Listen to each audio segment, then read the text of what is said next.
1821 ಬ್ರಿಟಿಷರು ಕಿತ್ತೂರಿನ ಮೇಲೆ ಯುದ್ಧ ಮಾಡಿ ರಾಣಿ ಚೆನ್ನಮ್ಮನವರನ್ನ ಮತ್ತೆ ರಾಯಣ್ಣನವರನ್ನ ಸೇರಿದಂತೆ ಎಲ್ಲರನ್ನ ಬಂಧಿಸಿ ಬೈಲ್ಹೊಂಗ್ಲ ಜೈಲ್ಗೆ ಹಾಕ್ತಾರೆ. ನಿಮ್ಗೆ ಗೊತ್ತೇ ಇದೆ, ಬೈಲ್ಹೊಂಗ್ಲ ಜೈಲಿನಲ್ಲಿ ತಾಯಿ ಚೆನ್ನಮ್ಮನವರು ಕೊನೆ ಉಸಿರೆಳಿತಾರೆ. ಅದಕ್ಕೂ ಮುಂಚೆ 1822 ಇವ್ರನ್ನೆಲ್ಲ ರಿಲೀಸ್ ಮಾಡ್ಬಿಡ್ತಾರೆ. ಚೆನ್ನಮ್ಮನವರನ್ನ ಹೊರತುಪಡಿಸಿ ರಾಯಣ್ಣ ಸೇರಿದಂತೆ ಮಿಗ್ದವರೆಲ್ಲ ರಿಲೀಸ್ ಆಗ್ತಾರೆ. ಬೇರೆಯವರೆಲ್ಲ ಸುಮ್ಮನಿರ್ತಾರೆ. ರಾಯಣ್ಣ ಅವ್ರಿಗೆ ಕುದಿತಾ ಇರುತ್ತೆ, ಏನಾದ್ರೂ ಮಾಡಿ ಬ್ರಿಟಿಷರ ವಿರುದ್ಧ ಪ್ರತೀಕಾರ ತಗೊಳ್ಳೇಬೇಕು, ತಾಯಿ ಚೆನ್ನಮ್ಮನವ್ರನ್ನ ಬಿಡಿಸ್ಲೇಬೇಕು ಅಂತ. ರಾಯಣ್ಣನವ್ರು ಏನ್ ಮಾಡ್ತಾರೆ, ಕಿತ್ತೂರಿನಿಂದ ಸುರಪುರಕ್ಕೆ 270 ಕಿಲೋಮೀಟರ್ ದೂರಕ್ಕೆ ಬರ್ತಾರ್ರಿ. 270 ಕಿಲೋಮೀಟರ್ಸ್.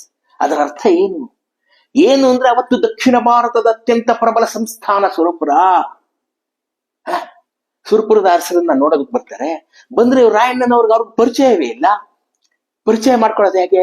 ಇವ್ರ ಮನಸ್ಸಿನಲ್ಲಿ ಇದ್ದಿದ್ದೇನು, ಸುರಪುರದಿಂದ ಸೈನ್ಯದ ಸಹಾಯ ತಕೊಂಡ್ಬಂದು ಬ್ರಿಟಿಷರ ವಿರುದ್ಧ ಹೋರಾಡಬೇಕು. ಆದ್ರೆ ರಾಯಣ್ಣವ್ರ ಹತ್ರ ಒಂದು ಉಪಾಯ ಇರುತ್ತೆ. ಅವ್ರು ಪೈಲ್ವಾನ್ರು. ಆಸ್ಥಾನದ ಭಟರಿಗೆ ಹೇಳ್ತಾರೆ, ನಾನೊಬ್ಬ ಪೈಲ್ವಾನ ಬಂದಿದ್ದೀನಿ, ಕಿತ್ತೂರಿಂದ ಕುಸ್ತಿ ಮಾಡೋದಕ್ಕೆ ಬಂದಿದ್ದೀನಿ. ಮಹಾರಾಜರಿಗೆ ವಿಚಾರ ಮುಟ್ಟುತ್ತೆ.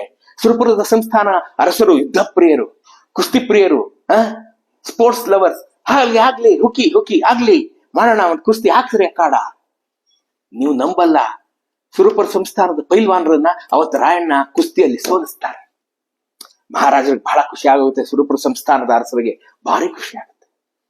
ರಾಯಣ್ಣನವರೇ ತಗೊಳ್ಳಿ ಅಂತ ಹೇಳಿ ತಮ್ಮ ಬಲಗೈಯಲ್ಲಿದ್ದಂತ ಬಂಗಾರದ ಕಡಗವನ್ನು ಬಿಚ್ಚಿ ಅವ್ರಿಗೆ ಕೊಡ್ತಾರೆ.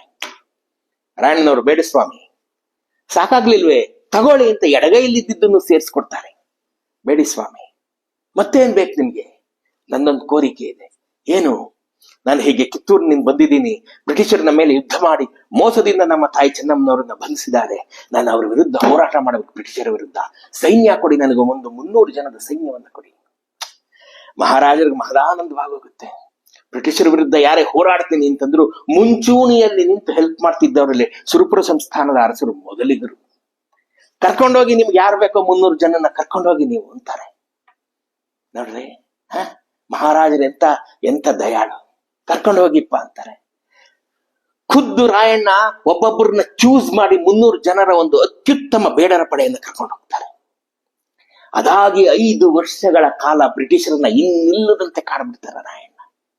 ನೋಡ್ರಿ, ಬ್ರಿಟಿಷರಿಗೆ ಸಾಕಪ್ಪ, ರಾಯಣ್ಣ ಅಂದ್ರೆ ಕನಸಲ್ಲಿ ಬೆಚ್ಚಿ ಬೀಳಬೇಕು ಅಂಥದೊಂದು ಹಿಂಸೆ ಕೊಟ್ಬಿಡ್ತಾರೆ. ಅಂಥ ಯುದ್ಧಗಳನ್ನ ಅವ್ರ ಮೇಲೆ ಮಾಡ್ತಾರೆ. ಅದಾಗಿ ರಾಯಣ್ಣನವರನ್ನ ಮರಾಮೋಸದಿಂದ ಬಂಧಿಸಿ ರಾಯಣ್ಣ ಹುತಾತ್ಮರಾಗ್ತಾರಲ್ಲ, ಆಗ ಈ 300 ಜನರ ಬೇಡರ ಪಡೆಯಲ್ಲಿ ಕೆಲವರು ಹುತಾತ್ಮರಾಗಿರ್ತಾರೆ, ಕೆಲವರು ಬದುಕಿರ್ತಾರಲ್ಲ, ಅವ್ರು ಯಾರು ವಾಪಸ್ ಸುರಪುರಕ್ಕೆ ಬರೋದಿಲ್ಲ ರೀ. ಯಾಕೆ ಅಂದ್ರೆ ನಮ್ಮ ಮಹಾರಾಜರು ರಾಯಣ್ಣವ್ರಿಗೆ ನಮ್ಮನ್ನು ಒಪ್ಪಿಸ್ಬಿಟ್ಟಿದ್ದಾರೆ. ನಾವು ಜೀವಿತಾವಧಿಯವರೆಗೂ ಇಲ್ಲೇ, ನಾವು ಇನ್ನು ವಾಪಸ್ ಬರೋದಿಲ್ಲ. ಅದು ಸುರಪುರ ಸಂಸ್ಥಾನದ ಸೈನಿಕರ ನಿಯತ್ತು. ನೋಡ್ರಿ, ಅವ್ರು ಅಲ್ಲೇ ಉಳ್ಕೊಂಡ್ಬಿಡ್ತಾರೆ, ಅಲ್ಲೇ ಶಾಶ್ವತವಾಗಿ ಕಿತ್ತೂರಿನಲ್ಲಿ ಉಳ್ಕೊಂಡ್ಬಿಡ್ತಾರೆ. ಇವತ್ತಿಗೂ ಸಹ ಅವರ ವಂಶಸ್ಥರ ಹೆಣ್ಣು ಮಕ್ಕಳು ಇಲ್ಲಿಂದ ಸುರಪುರಕ್ಕೆ ಬಂದು ಇದೇ ದಂಡಿನ ಮಾರಮ್ಮನಿಗೆ ಪೂಜೆ ಮಾಡ್ಕೊಂಡು ಹೋಗ್ತಾರೆ. ನಾನು ಹೇಳುವ ದಂಡಿನ ಮಾರಮ್ಮ, ಆ ದಂಡಿನ ಮಾರಮ್ಮನಿಗೆ ಪೂಜೆ ಮಾಡ್ಕೊಂಡು ಹೋಗ್ತಾರೆ ವರ್ಷಕ್ಕೊಮ್ಮೆ. ನೋಡ್ರಿ, ಎಂತೆಂಥ ಹುತಾತ್ಮರ ಕಥೆಗಳನ್ನ ನಾವು ಕೇಳಿದೀವಿ. ಎಂತೆಂಥ ಮಹನೀಯರು ಈ ನಾಡನ್ನ ಕಟ್ಟಿದ್ದಾರೆ. ಎಷ್ಟು ಜನ ಈ ನಾಡಿಗೆ ತಮ್ಮ ರಕ್ತ ಮಾಂಸಗಳನ್ನ ಅರ್ಪಣೆ ಮಾಡಿದ್ದಾರೆ. ಅವರಿಗೆಲ್ಲ ಹೃದಯಪೂರ್ವಕ ನಮನ.